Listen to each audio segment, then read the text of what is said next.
We're going to talk a bit about Irish football's crazy week in a couple of minutes' time. We've got attacking Villa, the 5-5 draw from last night, which I'm sure you're all aware of. The Irish European youngsters, the best Robbie era, and rating Robbie. Is Robbie Keane underrated? It struck me that because he's been retired effectively for quite a period of time in people's minds, there isn't that much fanfare about his official announcement of his retirement. Yeah, it is a second retirement in a way, though. You know, like that, it was August 2016 when he announced his Irish retirement, and I was just looking back yesterday, even just to see what coverage was like then, just to get a handle, just so we didn't use the same words again. But there was a lot more fanfare then. You know, that was sort of front back page stuff. Now there is still a certain amount today, and that was the going away at the Aviva. Yeah, that was the announcement of it, and then the official announcement, and then it was confirmed that he would still play against Oman the following week, and that was the official end. And of course he had his big farewell, and I mean, in some ways that is a fitting farewell for Robbie, because Ireland was a massive thing to him, and I think 20 years from now will we be talking about Robbie's club career or his Irish career. It's possible more so the Irish side of things, because he set a record that's never going to be broken, really, realistically. You know, for someone to get to 68 goals now, they're going to need to break through much earlier than the norms of when players break through. You know, we'll talk a bit about Troy Parrott in a while, but it's very hard for someone to come in, as Robbie did when he was 17. Debut in 98. And start scoring goals. I think he scored a couple of goals against Malta in October 98.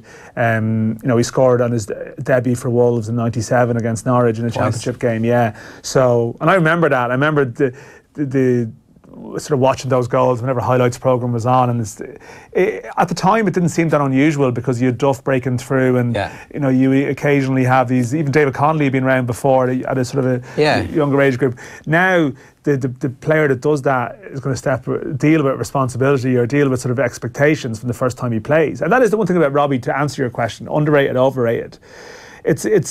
I think maybe we will be able to sit back now and have a bit more of a considered debate about it, because I think when Robbie was playing, and a bit my piece today touching it a small bit, like for more than half his life, Robbie's been in the spotlight.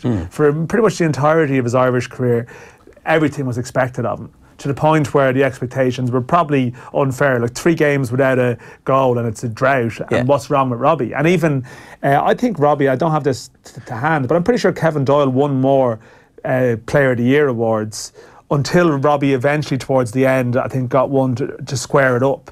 So even though Robbie was a better player than Kevin Doyle, there was almost a sense that when Kevin Doyle came along, and you know, he had a great story, and you know, a really good fella, and just there was a warmth to his tale, that it was like, oh yeah, Kevin Doyle, he's, you know, what a year. Whereas Robbie was just there the whole time, and sort of taken for granted because of that, you know. Whereas now you sit back and look at the body of work, sit back and see that on Sky at night, you can see his Premier League 100, all these goals, and I think it was an incredible career, actually. Yeah. You know, but overrated, underrated. Oh God, I think I would say vastly underrated, to be honest. Yeah, I think I'd lean that way. But there were times, I wonder, you know, in his early years, there was so much on his shoulders that maybe there was an expectation created from that what type of player was he? You know, and maybe he had disappointments that were magnified because of his profile. Yeah, so what type of player was he is actually a really good question. Was he a number 9? Probably not. Was he a number 10? Probably not. He was somewhere in between. Yeah. He was a 9.5, you know, and that is the phases of his career, because I know we're talking about the Robbie era and stuff, and not to sort of jump straight into it, but his best football, ironically enough, was probably played with Berbatov at Spurs, I would say. In that period before his move to Liverpool, he was fantastic. Yeah. And yet, like, Berbatov was, I mean, he wore 9, but Berbatov he drifted as well. And they seemed to have this like great understanding between them, that they could mix it up. It wasn't a case of Niall Quinn and Robbie, where one was, you know, he was sort of living off the flicks off the other. They just seemed to have this great natural football understanding. They knew where to pass it. They were 2 really good players. And that actually was probably his best, rather than playing off a big man or playing with a speedster. You know, like, it was that was the combination that worked. Berbatov was a big man, so he had that. No, he had that ability, I guess. Yeah, and I don't think that's a coincidence, though. I think that, like, Berbatov is kind of a Quinn 2.0, and that helps. It definitely feels like that. Also, there's more movement with Berbatov than there would have been with Quinn at that stage of the the Quinn era.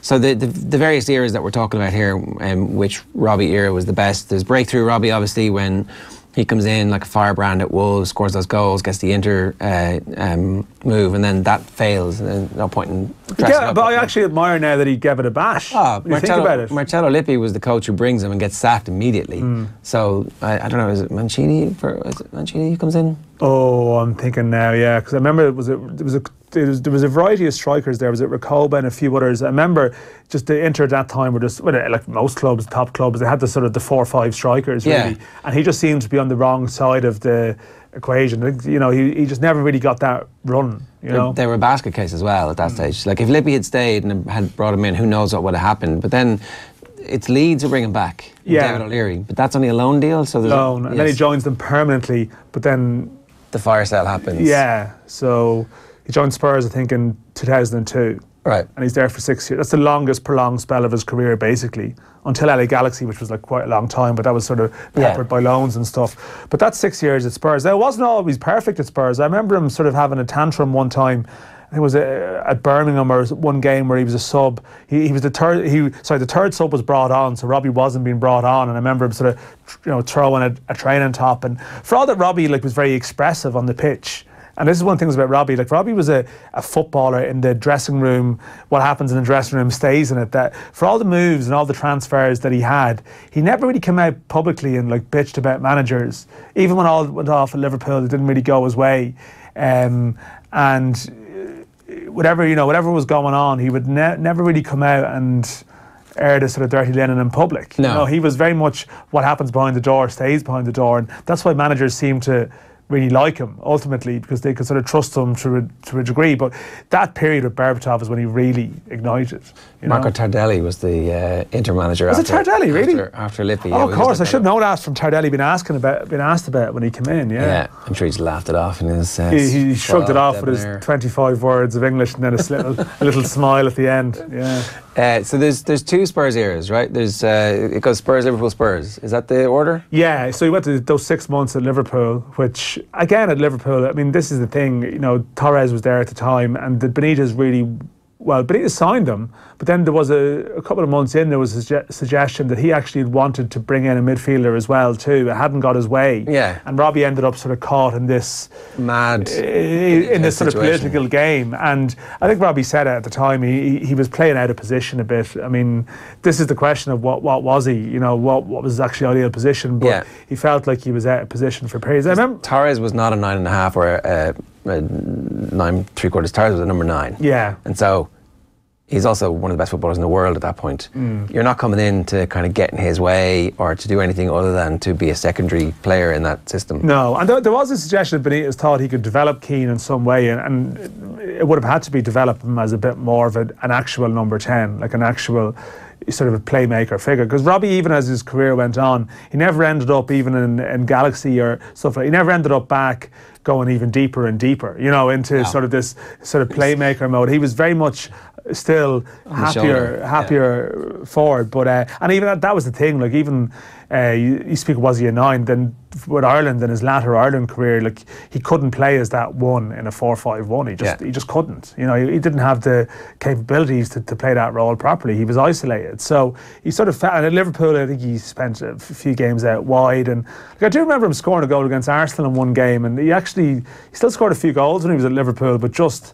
He wasn't happy there. Went back to Spurs, and his second spell at Spurs didn't really ignite. You know, it didn't really happen from there. I think Redknapp was mainly there, and he had a couple of loan moves within that to Celtic, and I think to West Ham as well. I remember Celtic going over to his debut for Celtic. That was while he was at Spurs. Yeah, it was a January deadline deal. I remember going over to watch him play Kilmarnock the following night. And it was a different world. Like, it was 4,000 or 5,000 in Kilmarnock, rugby park, rugby pitch almost, and they lost 1-0. And you're thinking, you know, God, you know, what's he got himself in for? But again, I do feel like a lot of Irish players go to Celtic and think, oh, this is going to be great. I've seen those Champions League nights against Barcelona. It's going to be amazing. Then they get there and they're like, oh my God. Cameos never really work. Even Roy's short cameo, it doesn't. He was injury ridden and they got beaten in the cup final. They didn't. Yeah, they didn't win a league the season he was there. Like, the one thing about Robbie, and you will say in terms of the underrated, overrated, his honours list is pretty bare.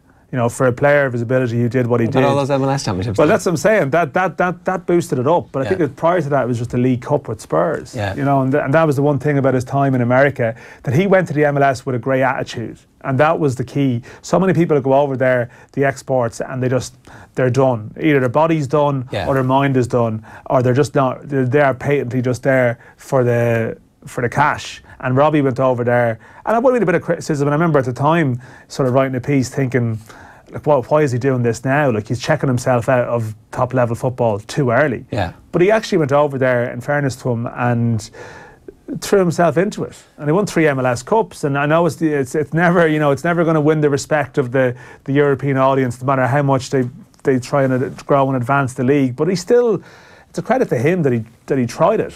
You know, and he actually he lived in Hollywood. He lived in LA. I mean, really, it wasn't a bad deal. I think even his statement yesterday, speaking about how for a boy coming from Crumlin United to end up in London, LA, Milan, and Glasgow. He didn't mention Glasgow and Liverpool in the great cities. They didn't get the mention. No, they got the mentions as great football citadels or whatever it was. Yeah, it was striking that the good cities got a mention. But he lived a good life, you know. Amazing life. Yeah. He used the skill, and I'm almost a bit surprised because I wondered that he had one more gig in him, but obviously this Ireland thing has come along. Yeah. But in the course of the last 18 months, there was speculation listed with China. Well, yeah, Preston, China. You know, that well-known debate. But I don't think he ever really, to be fair, like, did Robbie even ever really drop down to championship level at all? I don't think he did. I think he pitched himself at a level that he was, if he was going to move on, he was going to go to a different sort of country and try and exist at the top there, rather than going to the grind of, you know, Preston sort of away to Rotherham on a Tuesday night. Yeah, no. I think he had an idea of his worth, that he wasn't going to go that route. You know. Here's Kenny Cunningham talking last night on Off the Ball about his initial impression of a very cheeky Robbie Keane. Robbie's remarkable confidence. Yeah, I remember like it was coming over to Ireland for summary. I think he'd done a show. We were coming over to a game. We came over early. It might have been some talk show in Dublin, and I came with him. I don't know why. It might have been to hold his hand. Literally, Robbie might be only 17, but Robbie's confidence was amazing in his own ability. And I never had that at an early age. And I used to look at Robbie. I could understand to a point in terms of the ability that he had. Of course, that would give you confidence. But even players with kind of great individual skill down. Duffers didn't have that kind of self-confidence. He was a wonderful player at an early age, but he didn't have it. A little bit insular, not overly confident himself, you know, but unbelievable ability.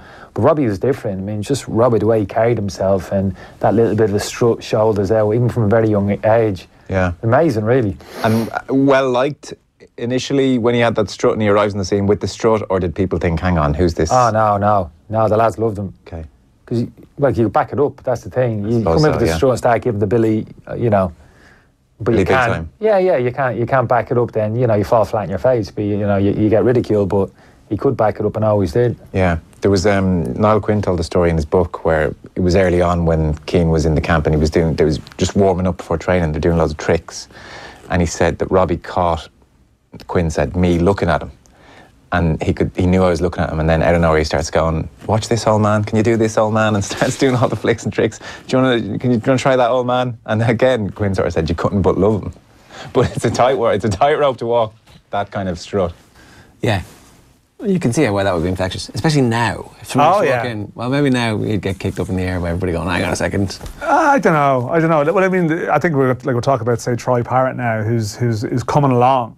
I can only imagine the energy that Robbie brought to that group, and you do hear the lads of that vintage, and pretty much what Kenny and the Niall Quinn story and that Robbie just naturally walked in and he just took control of that group, and he always seemed like a powerful figure in that group in terms of how they spoke about him. That even by 2002 here, so how old was Robbie in 2002? 21, 22 maybe? That all, yeah. But it was almost like he was a leader of some kind, sort of beneath it all at that stage. You know? Yeah. What's your favourite? I mean, so that we've just put the picture up. If you're just listening to the podcast, that we just put the picture up of him wheeling away in celebration, just about to do, I think, the cartwheel, having scored the equaliser against Germany in the World Cup. That is the one, yeah. The penalty in Spain, he takes the penalty that equalises? He did, yeah, after the earlier miss. That took balls. That did take balls. Yeah, even, I always... He should have taken the first penalty. I know. Would have saved Kevin Kilbane a lot of heartache. A lot of grief, yeah. It might have cost him a few gigs over the years, though, to be fair. So, I mean, it all evens up over time. Yeah, I mean, if we're talking about favourite moments or goals, I mean, I actually loved the goal in Paris. In the playoff. Yeah. Sort of forgotten. I mean, actually, that's one of our best ever goals. Yeah, it's fantastic. Now, there was nothing remarkable about what Robbie did, except that is everything about what he is. Yeah. That he just sort of hung back into the right position and stuck it away. Now, I think actually he did miss a chance in the second half, or was it Duff who missed a chance? But Robbie actually missed a good chance too in the second half of that game. I want to say John O'Shea. It's Paris. You're asking. Was there a chance? No. That was 0-4. No, in the playoff. No, I think John O'Shea missed. I think he's done it twice. No, because O'Shea went off in the Paris game. McShane come on for O'Shea. O'Shea actually ended up getting this sort of clot, a very unusual injury that kept him out for a period of time. But Duff actually missed a very good chance. But I think Robbie missed one too. But I mean, anyway, that goal was that was also sort of a great moment. That it would him who would be the player to finish that team move. Yeah. But plenty of great club goals too. I mean, I love watching, as I said, those Premier League videos, those reviews. I mean, talking to Stephen Kelly at a gig last night, and he recalled a goal he scored for Blackburn, where he sort of, I guess, against Blackburn, where he sort of outfoxed a couple of players and smashed it in. And I got into a bit of a YouTube sort of trap last night looking at some of them, and some pretty outrageous goals. I stuck the goal up from the game in Amsterdam. So it was Ireland beat Holland 1-0. It was their last warm-up. Oh, yeah, 0-4, yeah. And that Dutch team was sensational. And that was from outside the box as well, wasn't it, that goal? Picked the ball up inside his own half. I kind of wonder how many goals he scored from outside. I think it was a 325 or something career goal. I think that was at club level. I saw someone put that up yesterday. I kind of wonder how many were still outside the area, though. Yeah, not many. No. I'm now in my own YouTube hole here, just looking at the goal in that game against France. Come on, Jerry, I have to do the show here. You just can't be looking at, you'll get stuck. There'll be more. You just lead on to more. The football is sensational. Like, we just got the ball inside our own half, pass. Duffer with a 1-2, and then Robbie's just standing there, with not Kilbane, moving. to be fair, yeah, the 1-2 with Kilbane. Was it? Yeah. I was wondering why the ball was overhit. It was a bit overhit, yeah. It was like Neymar sending Mbappe away. He just knew he was going to scamper into space. Come on, Kev. Now, so just one last point on this before we get on to Troy Parrott, right? If Robbie Keane is underrated, Damien Duff is still better. You think? I do. I think that Duffer wins leagues in one of the best teams that there's been to win leagues in England.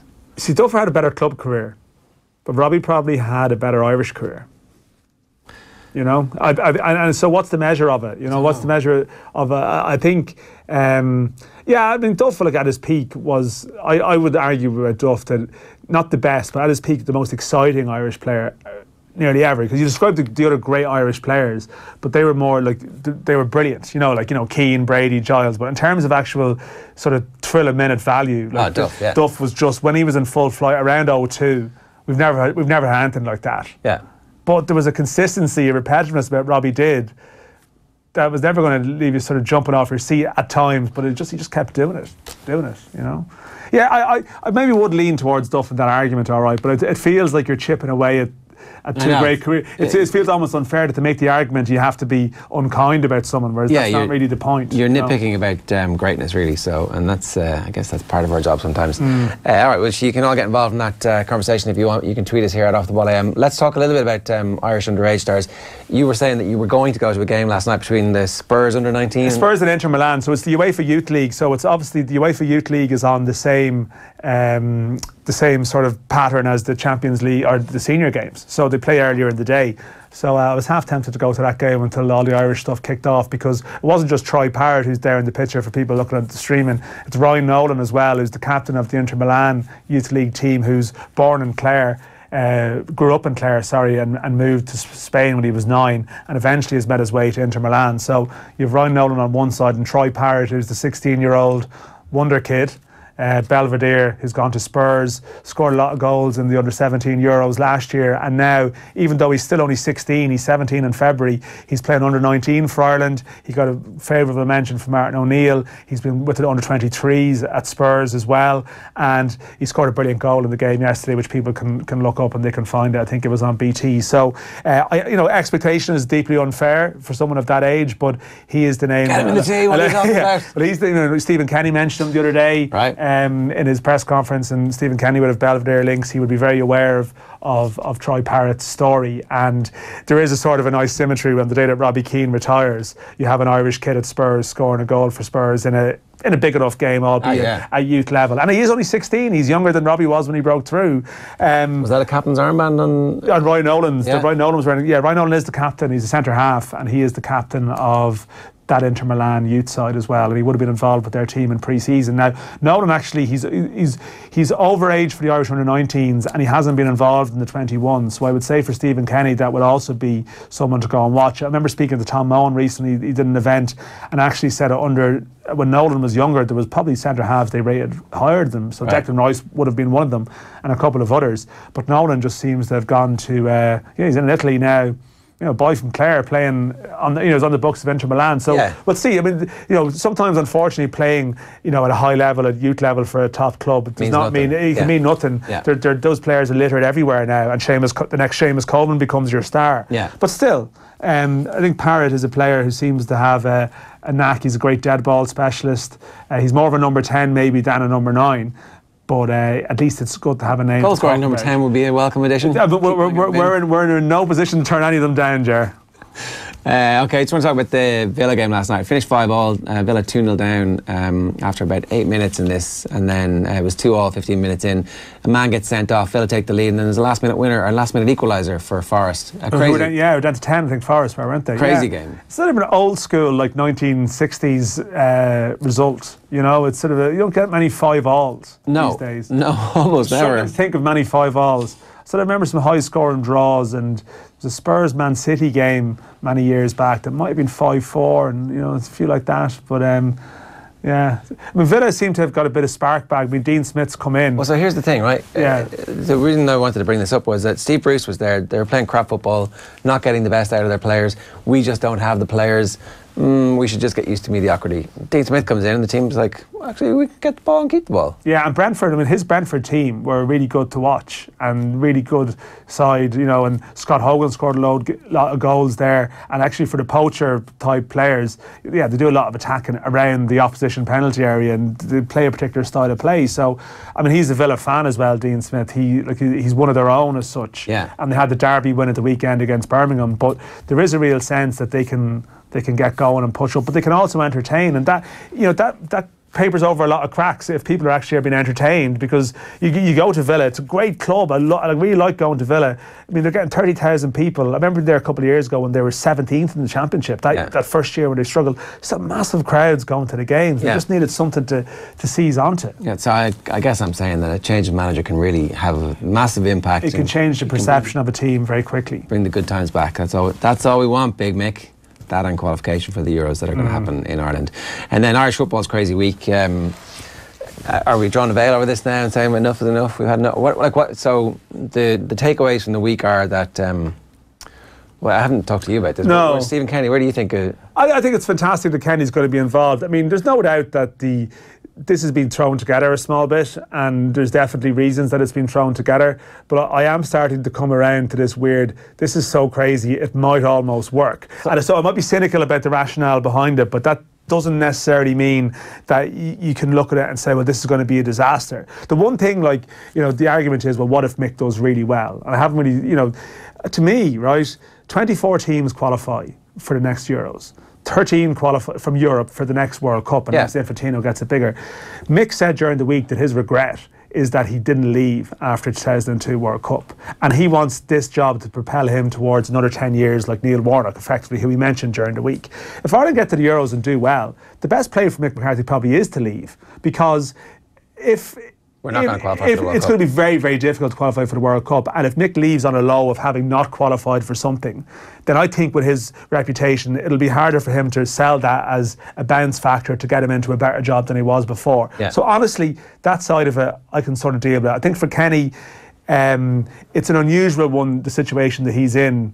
But I think getting someone like him in the door who can have a link between the league here and the international team is something that we need to do. And again, there was definitely a hugely, let's give everyone what they wanted last week about what happened. And I definitely think that was a play.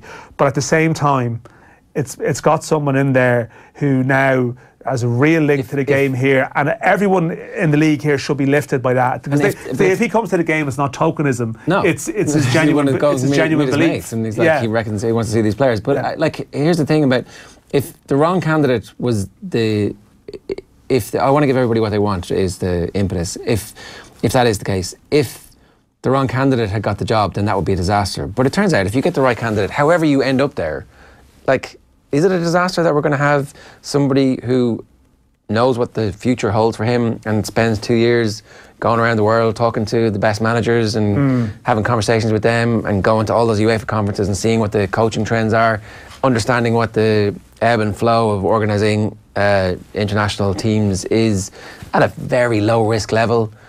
It's not. This is like it's a PhD in international football. It's an investment in him. It is an investment in him, and I just think first time ever we've done that. Yeah, it's awkward for Mick, but I think that there's in some ways he's a big man. That can be used as a positive, and he's not going to have to deal with this halfway through of is your contract going to be extended and all this sort of noise that goes with that gig. It's focused. A lot of people were very against the notion of Mick McCarthy getting the job because there is a debate. The players who play for him love him, absolutely. They will run through brick walls for him. But those of us who watched the football and covered the football at that time were very sceptical about Mick McCarthy as a manager. Now, what he's done at club level, I don't know on a week-to-week basis if you can extrapolate the 5 big matches a year in international football versus a season in the Championship. They're different jobs. They're completely different jobs. So let's wait and see how good he is. But everybody who's sceptical of him at least knows there's an end point. Yeah, that's true. No one's piling in on day one going, wow, this guy's a complete joke. He's got to go. It's like, okay, well, fair enough. Let's all hope that he does well here, and let's talk about the issues around the team, see if he's fixing those, have those conversations, and hopefully at the same time maintain we need to improve the quality of the league. Yeah, well, that's the broader debate, because where we're going is a future where it needs to become more important than it is at the moment. I think everyone acknowledges, well, most people acknowledge that. Now, there's still that small minority who think we should just splash out on this glamour manager and that's it. That doesn't work. That catches up with you over time. That's been our solution for years, and it's not a lasting one.